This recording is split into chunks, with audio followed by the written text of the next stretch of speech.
In the beginning was the Word was with God, and the Word was God.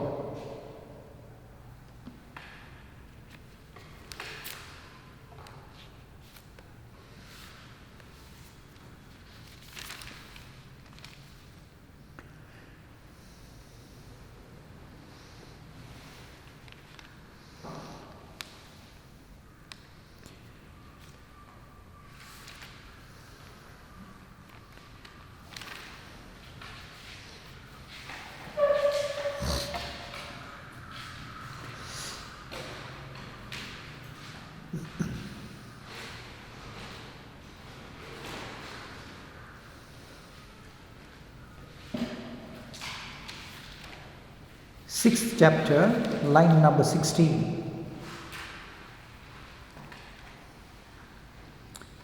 Moreover, when you fast, be not as the hypocrites of a sad countenance, for they disfigure their faces, that they may appear unto men to fast.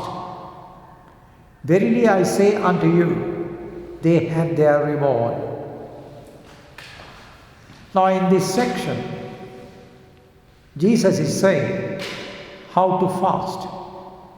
How to fast. So before that he tells you how not to fast. How not to fast. Moreover, when you fast, be not as the hypocrites of a sad countenance.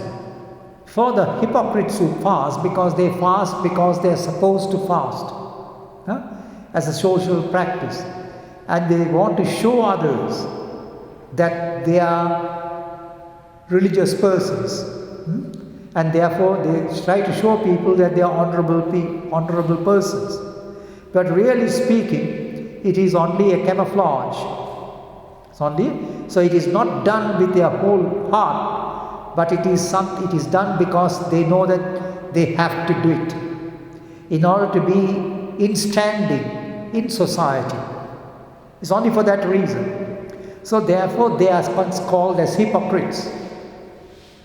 They they want to show off to everyone that they are fasting. Alright? So it's a show that they are putting on. And they do it because they have to do, or they have to do it. So reluctantly they do it because they have to. So as the hypocrites. So moreover, you fast not as the hypocrites. And when these people fast in that manner, they exhibit a facial feature that, we are fasting. They put in a sad countenance, a miserable face. Miserable face. To show the people that we are fasting.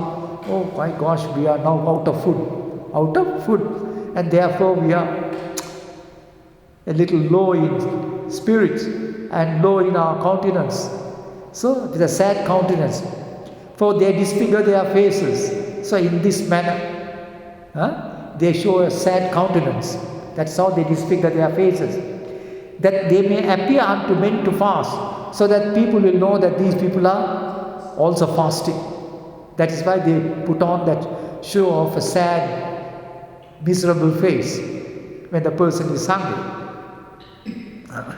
Verily I say unto you, they have their reward. So these people, what is their reward? Their reward is the acknowledgement and the praise of people. Oh, you're also fasting, very good. Yeah, that's the reward. So they get their praises from their fellow men. So that is why, in order to obtain the praises and the acceptance of their fellow men that they are doing something good, so they do the fasting. So he says, don't fast like them.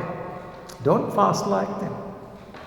But thou, 17, but thou, when thou fastest, anoint thy head and wash thy face.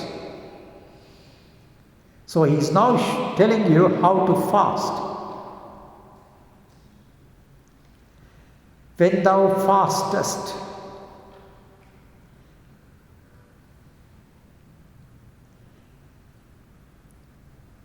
anoint thy head. So here fasting, generally fasting concept is basically to do with eating food and drinking water. That's what people think, that they are fasting. But that's not the real fasting. A person feasts with his 12 senses. You have got 10 sense organs, and with them each person feasts, especially with the 5 senses. The 5 senses with which the knowledge, the senses of knowledge, by which you receive input. The sense of sight, sense organ of sight, the sense organ of hearing, the sense of taste, the sense of touch, the feeling. So these are the senses, sense organs through which you receive input. So here, fasting means you do not fast, you do not feast with your sense organs, but you fast. That is called true fasting. So, when you undertake penance and do not feast with your sense organs, the organ of sight, you don't feast with pleasurable objects, pleasing objects, you don't feast with your ears, receiving the input of sweet music, sweet sound, and when with the other sense organs too, with the sense of touch, pleasing sensations, and then with the olfactory sense of the nose, fragrant smell. People like to perceive fragrant smell too. Then you are feasting. So therefore, it is this wherein you have to fast. So you do not fast with these. You do not feast with these, but you are not going to fast. Fast means you are not going to take sensory pleasures. Sensory pleasures, all the 5 sensory pleasures. So, and then, what do? But thou, when thou fastest, anoint thy head. Anoint thy head. Now that's intriguing. And wash thy face. Of course, that is all. Anoint thy head, wash thy face. Wash thy face means clear the worldly impressions from your mind. From your mind, clear the worldly impressions. So keep your mind quiet and still. Keep your mind quiet and still. And anoint thy head. What does that mean? Anoint. So with what do you anoint? Could you tell me? No. That is of course on the physical level. People do that on the physical level. Anoint thy head.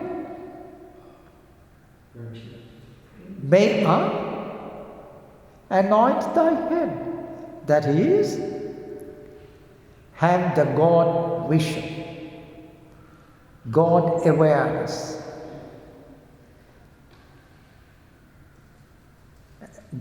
God awareness. So that is the main purpose of fasting. The main purpose of fasting is to maintain this God awareness. So therefore, you close your eyes. When you sit down, you close your eyes and keep that is, say, wash thy face.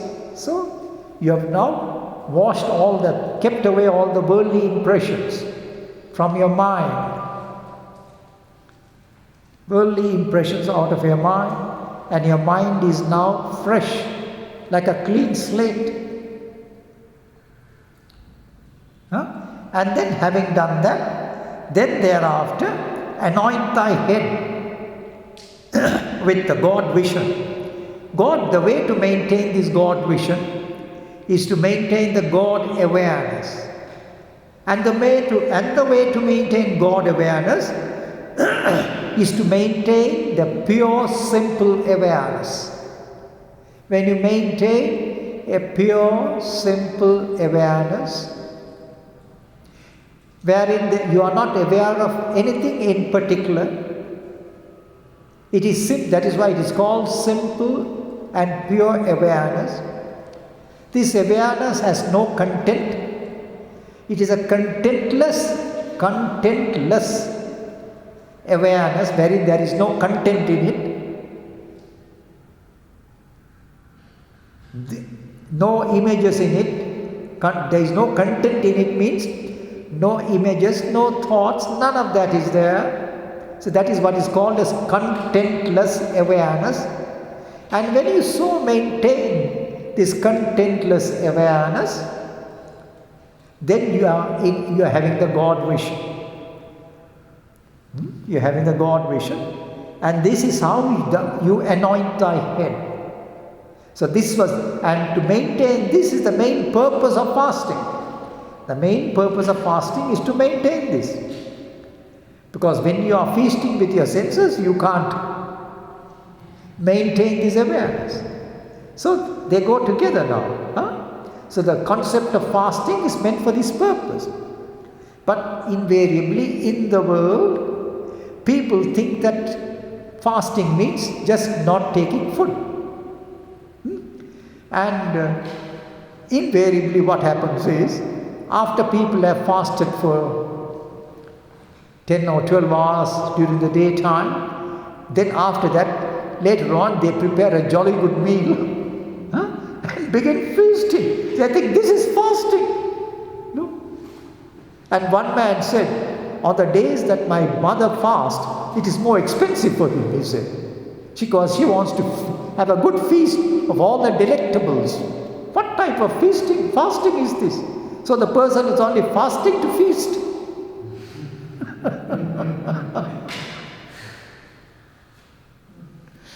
And he said, it's an expensive pastime. So that is not fasting at all. That is not fasting. So the concept of this is the real fasting, which Jesus is indicating here.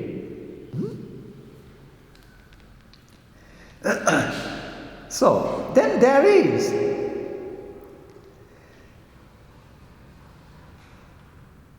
another way of fasting too. Another way. One way is to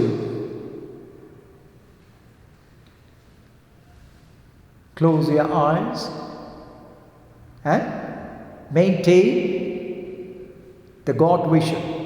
Be aware of God. That's one way of fasting. Then the second way of fasting is with open eyes. With open eyes. You can go about, do anything that you have to do, but at the same time, you maintain a sense of balance. Sense of balance.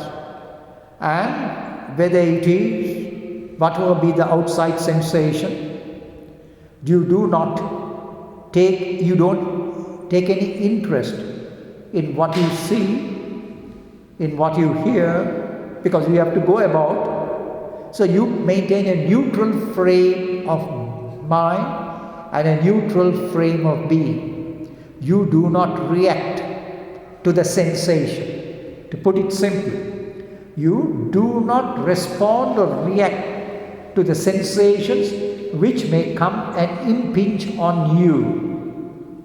With the years, you may Sweet sound in the form of music may come, and harsh sound also may come.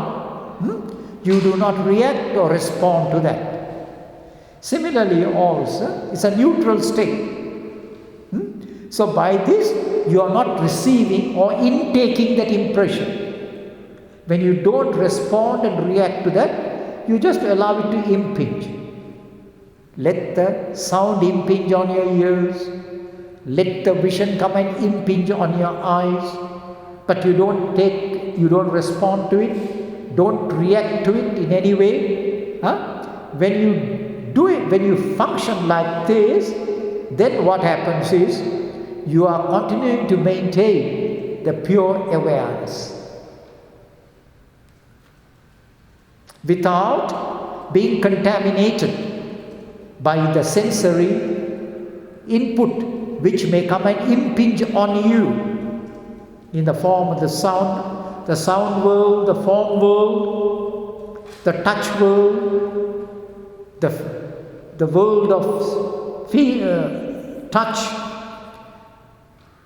When none of these, you respond to none of these, you are totally neutral.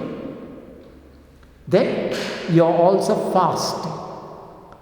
And then, since you are still maintaining your God vision, you have anointed, anoint thine head. That means you are maintaining the God vision. And in this manner, you go about functioning. This is a way of discipline, of training yourself, even for short periods. So when you become proficient in this, when you keep on practicing like this, then none of the 5 worlds will come and affect you or disturb you. The sound world, the sight world, the form world, the sound world, the touch world, the taste world, and the olfactory, that world too. So none of them will affect you, touch you, because this is the world which is coming into you, right? The sensory world. So you are now in a position wherein you are taking neutral. Your response is neutral everywhere. Neutral. So that is why it is said, when you practice and maintain like this, then it is pure awareness. You are maintaining and sustaining pure awareness. So by this pure awareness, as it is very popularly said, ahara shuddhau sattva shuddhihi. So this is the ahara. Ahara means food.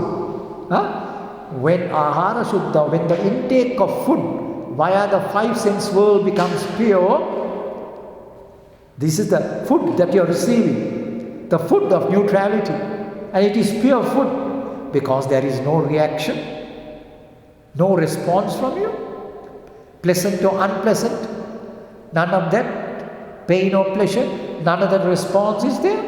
Therefore, all the sensations that you receive is the pure food. You are untouched by it, it is pure food. So this is the food which is getting into you, into your mind, right? And as a result of it, when you keep on practicing in this way, sattva shuddhi transpires. The purity of the mind stuff transpires in due course. The defilements which are there in your mind, your mind was defiled by all the impressions which came in. You were defiled by good thought, good sensations and wicked sensations, right? Unpleasant sensations.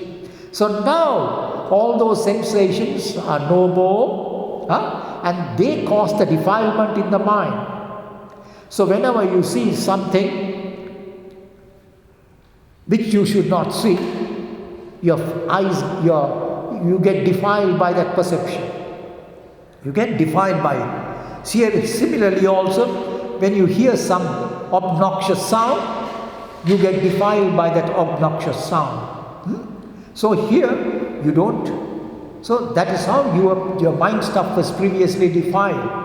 Now, since you are not permitting this reaction on your part to respond to them, that you have not taken any interest in the sight world, the form world, or the sense of the sound world, so therefore the intake that is coming into you is pure.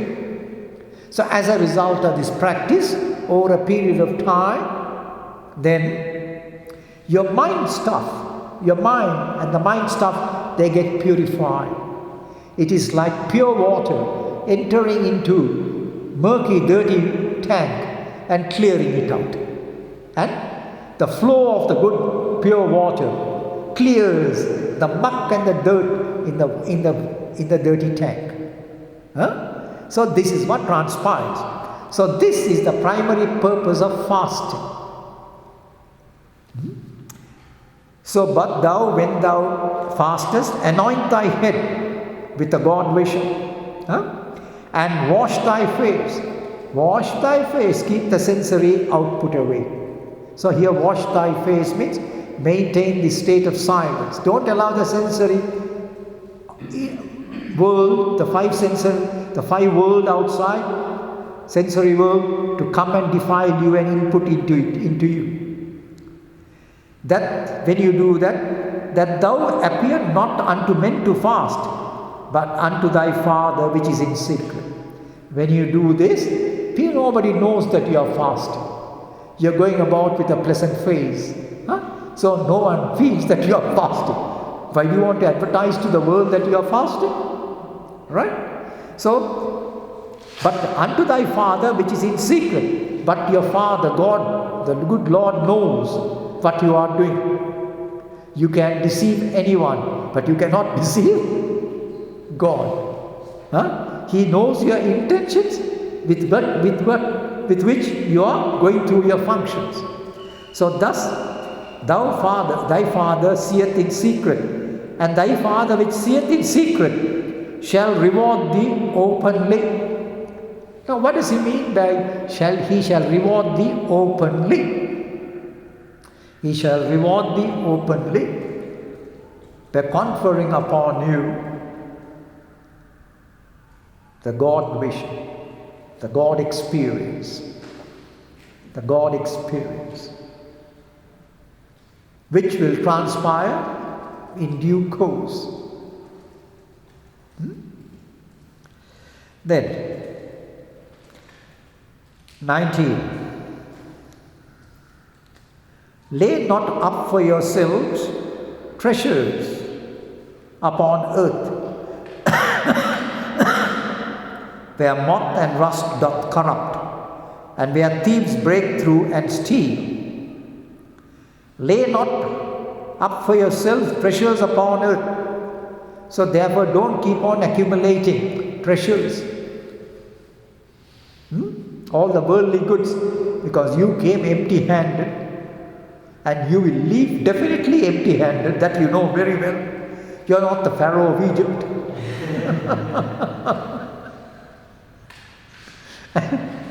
So even when he goes, whatever is there is only in his tomb, but Mr. Pharaoh is no more there. He has gone away.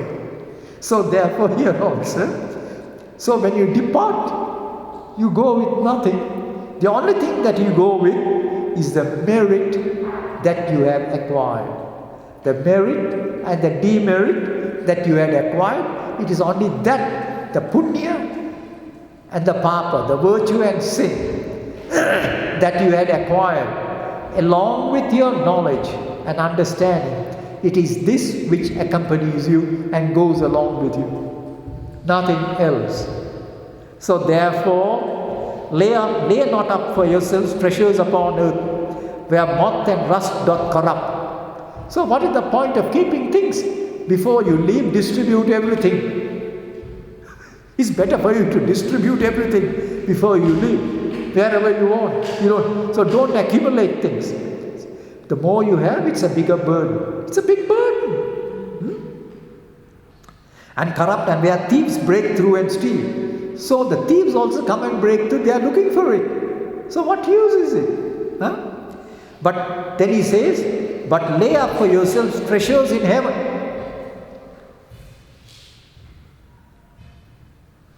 treasures in heaven. Now, what are the treasures in heaven that you have to take along with you? But lay up for yourselves treasures in heaven, where neither moth nor rust doth corrupt, and where thieves do not break through nor steal. So what are those treasures? There are 4 types of treasures. 4 types. The first is virtues. You have to cultivate virtues. Spiritual virtues. And those spiritual virtues are being enumerated in the Sermon on the Mount and also in other texts. So these are the virtues which is different from the commandments. When you live by the commandments, you are living a virtuous life. That is the foundation. Then the spiritual foundation comes in, wherein you are cultivating spiritual virtues. And what are those spiritual virtues? Love, kindness, consideration, sympathy, goodness, love, and love too, loving interaction. These are the virtues which you have to cultivate. So, every time you cultivate a particular virtue,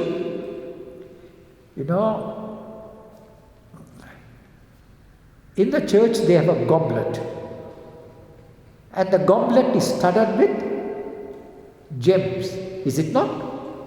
The goblet. The goblet means the vessel with which the wine is poured and you drink. The goblet. That's a goblet. And that goblet is studded with gems. Studded with gems. Is it not? Studded with gems. Now, who is and what is this goblet? You are the goblet. You as an individual, you are the goblet. And the virtues that you cultivate, each virtue that you cultivate is like a gem in the goblet. Right? So you have to be adorned with all these gems. Normally in the world, people adorn themselves with physical gems, like rubies and diamonds and sapphires and emeralds. But this is the real gem. When you have this gem, you are a jewel. Right? You don't have to have these jewels. You are the jewel. Right? And you are the goblet. You are like a goblet. And you have to start, you have to have these virtues as like gems which get studded onto this goblet, this drinking vessel. This is a drinking vessel. Because when all the virtues have been cultivated and acquired by you, and when your goblet, you are the goblet, when you have been filled and studded with all the virtues which are the gems, then you now become fit to drink the nectar of life. The divine nectar. The divine nectar. You are not fit and competent. So that is a symbolic meaning here. So therefore,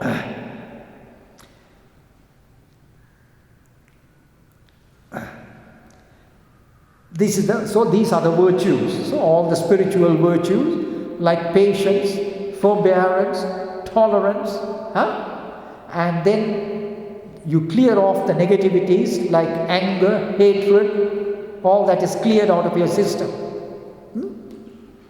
Animosity, ill will, all that has to go away for you to be a pure soul. So these are the virtues which a person must studiously and actively cultivate. Then when you do this, you become godly in nature. The man, you are a living God now. You become a living God. Because you are godlike and godly in all what you are. So this is the first virtue.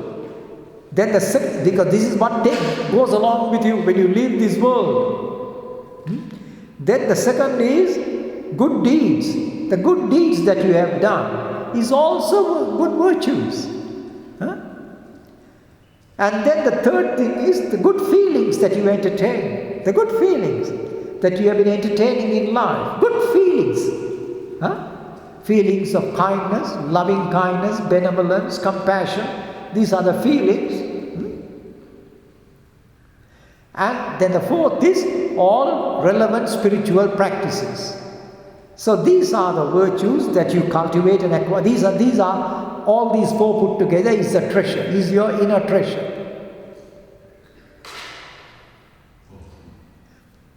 All spiritual practices, all spiritual disciplines and practices. So thus, when you cultivate all of these, you are a person of, you become a person of virtue. So this is the treasure that you have to acquire. While living the life, you have to acquire this treasure. So for your treasure is there, where your treasure is, there will be your heart, there will your heart be also. Yes. Where your treasure is, there will be your heart. So wherever your treasure is, so wherever something is very important to you, very significant to you, that is your treasure. Your heart will also be there correspondingly. So if God is your treasure, your heart will be in God. If your heart is in worldly goods, that is where your treasure is, and your heart will be there. If your heart is in making money, that is where your heart will be constantly. So your treasure is where your heart will also be there. So where your heart is, that is your treasure. Then the next word, line 22 is a very significant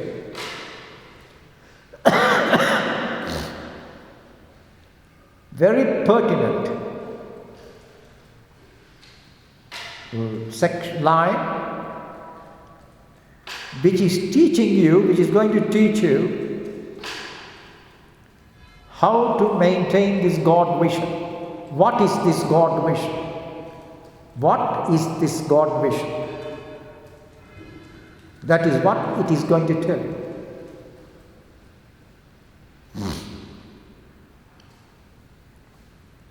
The light of the body is the eye. That you know very well.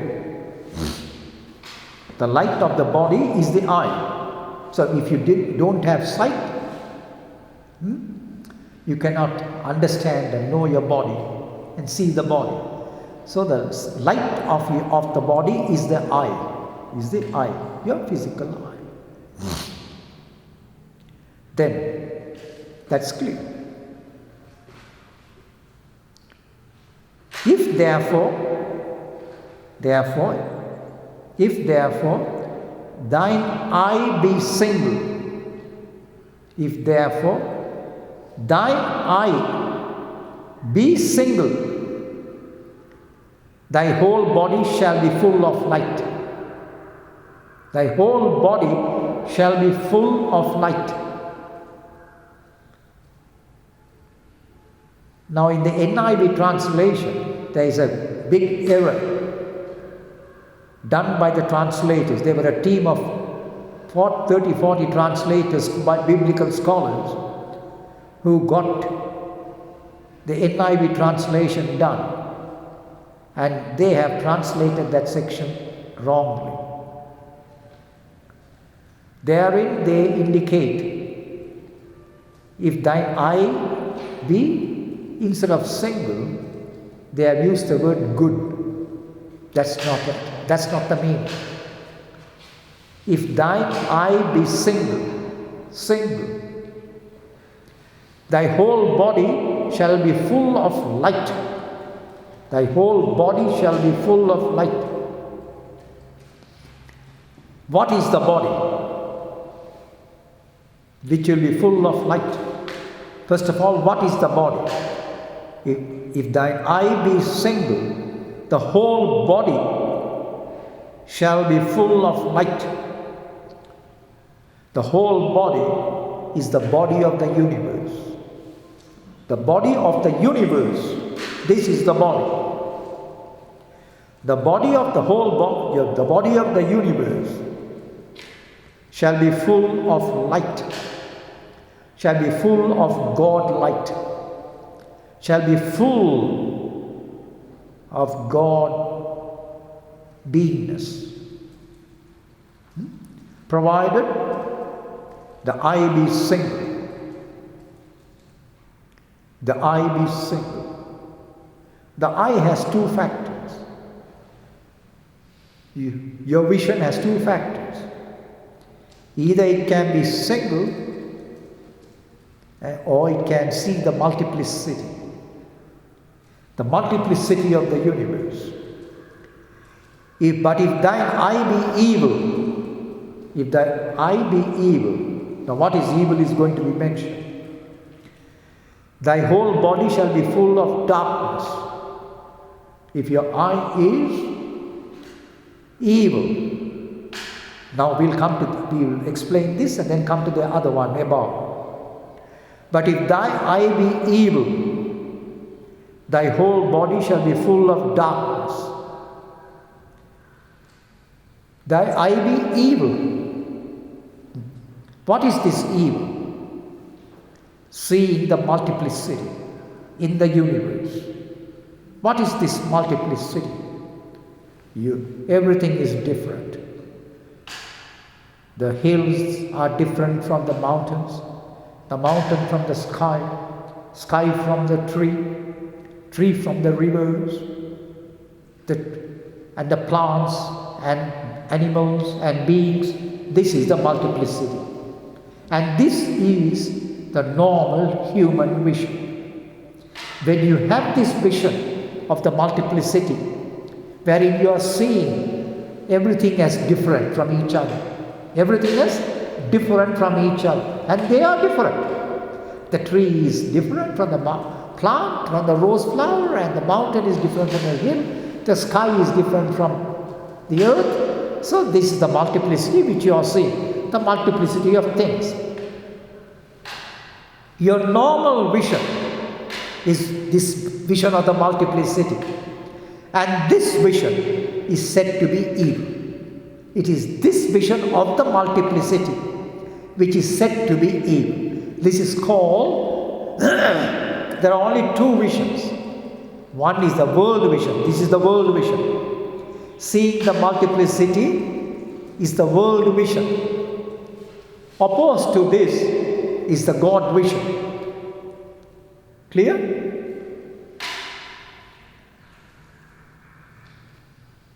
Now, the God vision is a single eye. God vision is the single. So that is why he says, if therefore thine eye be single, thy whole body, the whole body of the universe will be full of light, full of the God vision. So it is a God vision which is permeating this entire universe of name and form, of substances, of different substances. So it is this God vision which is one. When you have this God vision, then you become indifferent to. You become indifferent to the mountain, the trees, the sky, the plants, the humans, the animals. You do not intake them separately, distinctively. You don't care for these distinctions. You are indifferent to the distinctions. So, when you become indifferent to the distinctions, then the unified field theory of oneness comes in. That is the eye of oneness. The unified single vision which pervades and permeates the entire cosmos of differentiation, which is made up of differentiations, this unified eye of oneness. So wherever you see, it's all just the eye of oneness. And in this vision, the eye of oneness, which is the God vision, you do not take interest in the vision of the multiplicity, because the multiplicity is evil, is an error and full of darkness. And that is the universe, the body of the universe. So this body of the universe, that is the body. But if thine eye be evil, thy whole body shall be full of darkness. And when you see this universe in this manner, it is the universe of multiplicity. Your vision is of darkness, spiritual darkness. Darkness means spiritual darkness. It is in spiritual darkness. Where has God to be seen? God has to be seen where you are seeing the universe.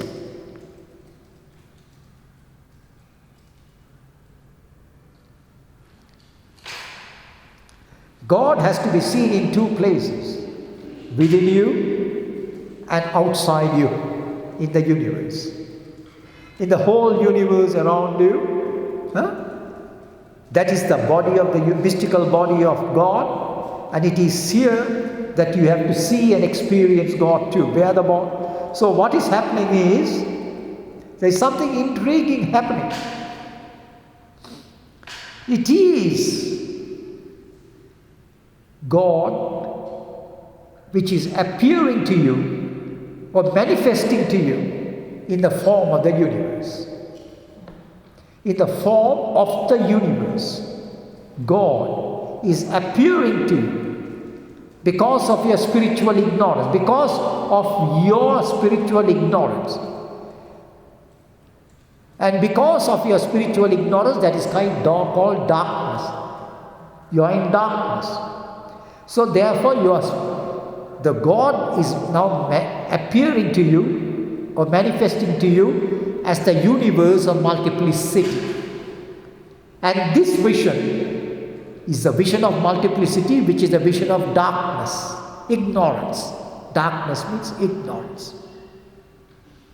So, in spiritual wisdom, you must now try to practice and maintain the God vision. Try to practice and maintain the God vision. The God vision is seeing the one divine which is pervading and permeating the entire universe. It's like clothing the whole thing. Clothing the whole body of the universe. So when you clothe it with this God vision, right? Then this God vision remains there, and the world vision of multiplicity gets submerged.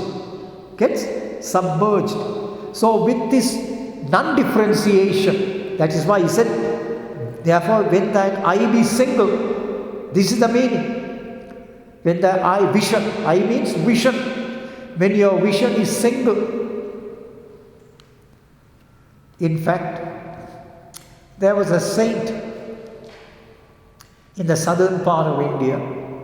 He was well known as Swami. One day, and people knew that this was a holy man. And one day, while going through the fields, he kept on looking at a buffalo. A villager passed that way and he said, "Oh Swami, are you looking at the buffalo?" And the holy man said, "This is not a buffalo. You buffalo, this is God. You buffalo, this is not a buffalo. You buffalo, this is God. This is God. You are seeing it as a buffalo, because The villager was having a buffalo vision, right? He was having a buffalo vision. So he said, "You buffalo, huh? This is not a buffalo. This is God." He said, "This is God. Huh? You buffalo, you are a buffalo because you got a buffalo vision." So he was seeing God everywhere. He had the God vision. Huh? So this one is a buffalo vision, the other is the vision of the trees, of the paddy fields, and of everything. So this is multiplicity. So when your vision is the vision of the multiplicity, your vision is evil. That is what is meant by the word evil. Seeing evil means when people say you're seeing evil or living in sin. Living in sin. The expression living in sin means this is the meaning of the word living in sin. When you are seeing the multiplicity of the universe, the whole of humanity is living in sin. Now you get the idea. This is what it is. So therefore, he says, when your eye is single, the single vision, a single vision all around. Your vision should be single. You are not interested you are not interested in the multiplicity of things. You now become indifferent to it. Become indifferent to the multiplicity of things. As you become indifferent in your vision, in your single vision, to the multiplicity of things, the multiplicity of things in course of time will recede into the background. Because now that was in the foreground, isn't it? Everywhere you saw the chair, you saw the table, you saw the cupboard, you saw the flowers, you saw the trees, you saw people. This is the multiplicity. And this is the immediate foreground of your vision. Now when you become indifferent to this vision of the multiplicity, it begins to recede into the background. And the God vision with which you wish to clothe the entire multiplicity now gets into the foreground. So the vision of the multiplicity recedes into the background, and the God vision comes into the foreground. And over a period of time, when this practice is done, then this vision, world vision, disappears, and God vision saturates, pervades and permeates and saturates your mind and saturates your consciousness.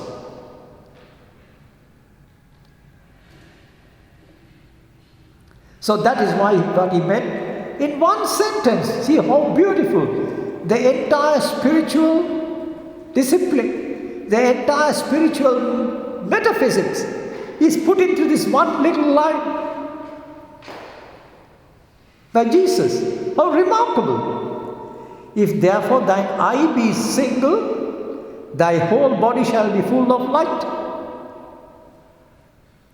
But if thine eye be evil, thy whole body shall be full of darkness, full of spiritual darkness. You are living in darkness, are you not?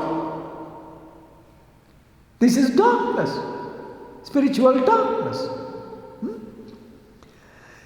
If therefore the light that is in thee be darkness, if the light is in you, this light, what is this light? If the light in you be darkness, that is because that light in you is a spiritual darkness. How great is that darkness? You are living in darkness. How great is that darkness? So everyone is stumbling and fumbling in the world and living in spiritual darkness. So therefore, you have to now learn to live in the light, the spiritual light, in the spiritual light of the God vision, of the God vision. So, in order to give this vision was the intent and the purpose of Jesus' life. To teach humanity about the secret of this. And this is how one gets saved from one's sins. Because it is, multiplicity is evil. When you are educated to maintain this single eye. And what is this single eye? Single eye, once again, is non-dual. There is no duality. Duality. I and you. I and the universe, this is duality. This is duality. So, it is the absence of this duality. In the multiplicity, there is duality. Whenever you see multiplicity, there is duality. I and you. I and the universe. So, therefore, this is the I, single I. I remember, I tell you something very intriguing. Nearly 50 years ago,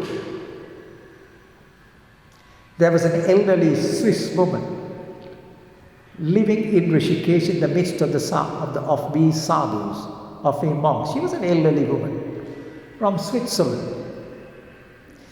She had a little cottage, and she invited on the Christmas night, the Christmas day, a few monks around for Christmas. And then one of my teachers was also invited, and we sat there in a cottage, and she brought a Bible and gave it to this teacher to just read it. That's the first time that he has held a Bible in his hand. And he is a fundamentalist Hindu too. Fundamentalist. A very strong fundamentalist Hindu too. This Swami. He at random opened the Bible. I'm seated in front by the side. He just opened it, read it, and he said, "This is our stuff. This is our stuff." And then in disgust, he dropped the copy like that. He just dropped it like that. This is our stuff. What is this?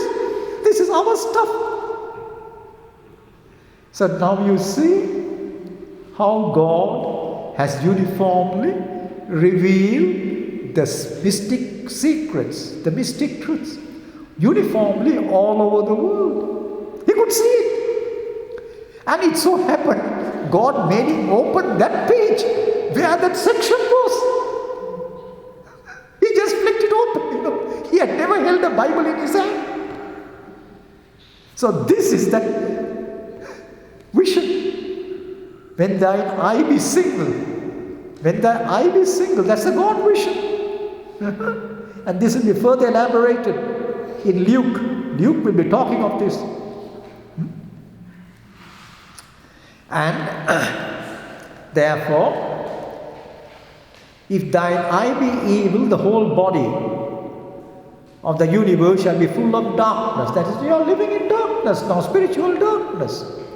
If therefore the light that is in thee be darkness, how great is that darkness? You are living in darkness. Then he says in 24,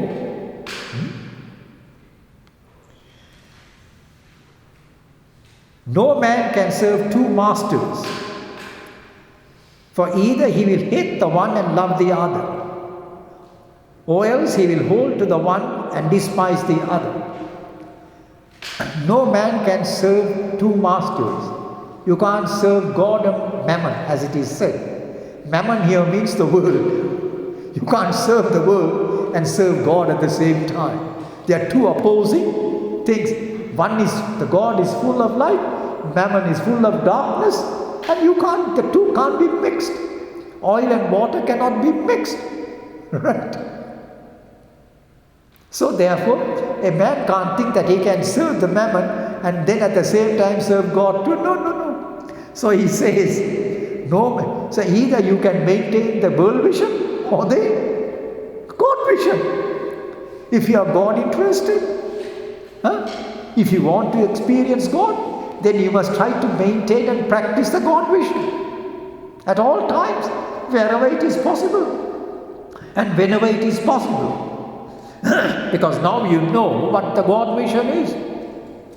Previously you did not know what it was. Since you did not know, you couldn't maintain it. You couldn't practice it. You were taught something else. So therefore now once you have come to know what the God vision is, then thereafter you can maintain and practice and maintain this God vision. So the God vision will in due course of time, it will come and clear out the world vision, replace it, and once your mind gets saturated with this God vision, then at the point when the saturation point comes, wherein your entire consciousness is filled with the God vision, then when that happens, when that transpires, the God experience will transpire. So everyone will have to work at it. You have to work at your salvation. You have to work at it. Nothing is given to you free on the platter.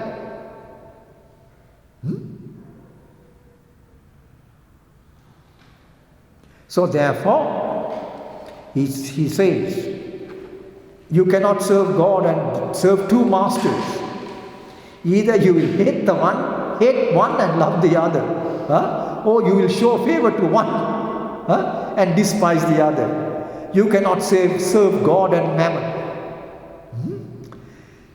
Therefore, 25. Therefore I say unto you, take no thought for your... Now these are the norms by which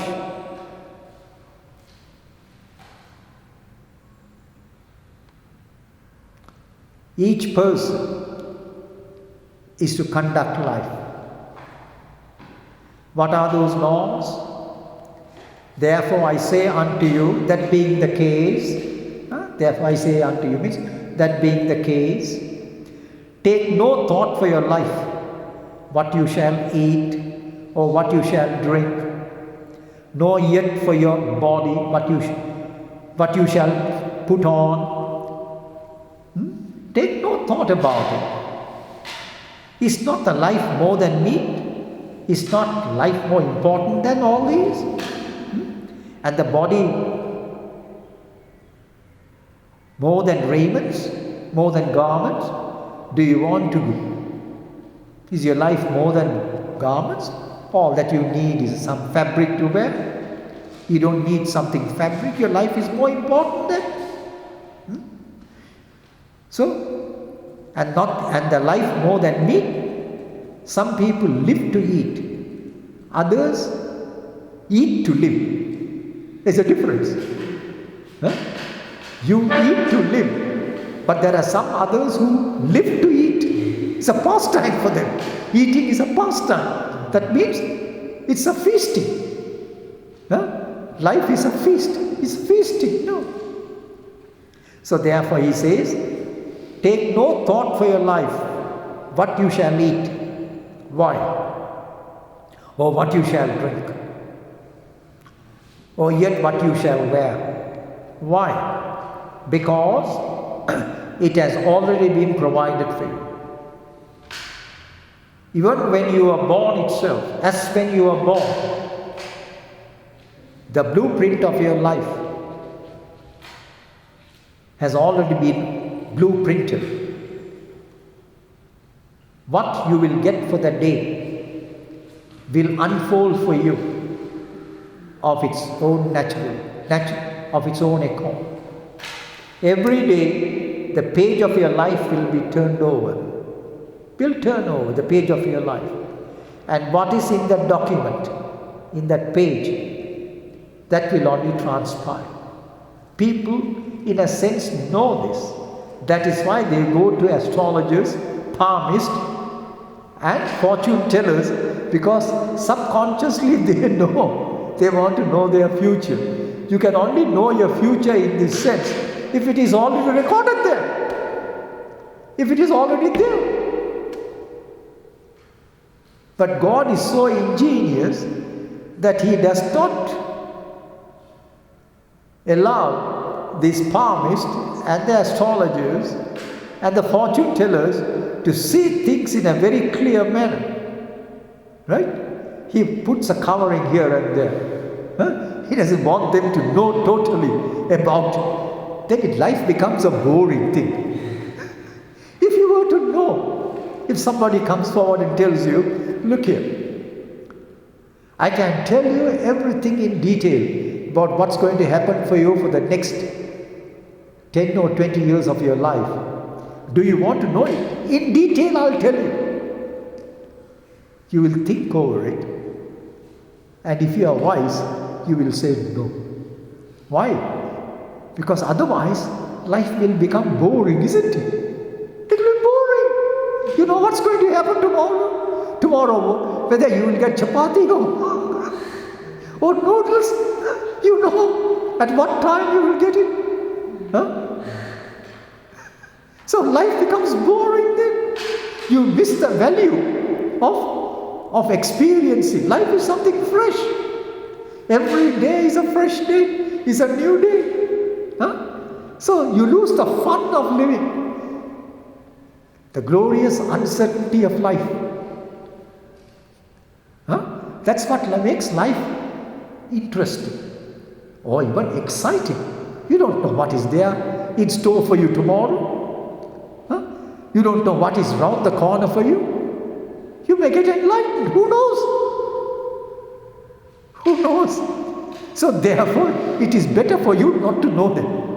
Huh? So, but the blueprint of your life, like a book, if you are destined to live for, shall we say, 85 years, it's all blueprinted there. Every day of your life is a page in your life. And that will unfold itself. What has been there will unfold itself from morning till you retire to bed. It's all there. Right? So it has been provided for you. So what has been provided? What you shall eat, what you shall drink, and what you shall wear, and where you shall live. Huh? All this has been provided for you. So if that be the case, you can learn to live your life without any anxiety. That's the whole idea. Be anxiety free, because people are very anxious about their life. So without anxieties, you learn to live your life. If you get something, well and good. If you don't get on a day, so be it. So be it.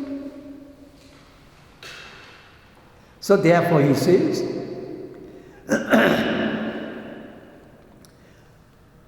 is not the life more than meat? Huh? It's more important than living for food, working for your food. And the body more than raiment? Huh? So body is just an apparatus. It is a vehicle. Your body is only a vehicle to go about. Just imagine your vehicle, which is your car. If you were to decorate it, how would it be? The only time that you decorate the car is on that fatal day. There are two fatal days. There are two fatal days when you decorate the car, the motor car. When you are fated to go to the church and when you are fated to come out of the church. Do you get it? When you are fated to enter the church, to solemnize your marriage, then you enter the church. So at that time, your motor car is decorated. Just marry. And then, when you get out of the church, afterwards, and when you go in the hearse is also, the hearse is also decorated with flowers. So what an irony it is. Your life, you don't know whether to laugh or to cry.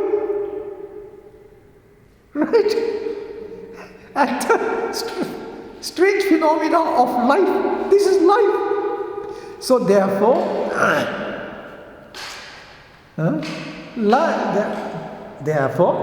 just you have been provided well. That is why in the 1950s,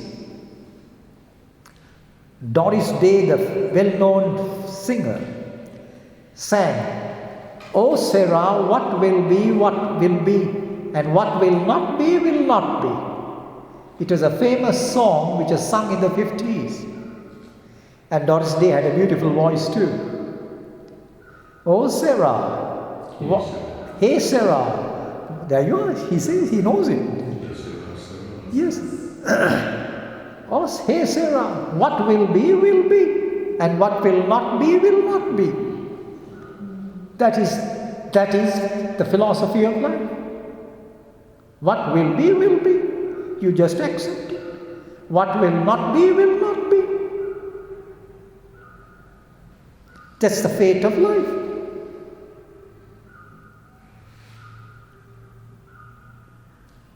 So therefore, you will get what you are meant to get on that day. And if perchance you are not meant to get, so be it. That's the fate of the day. But you have been provided. So God has provided for you, and you can live your life without any anxiety whatsoever.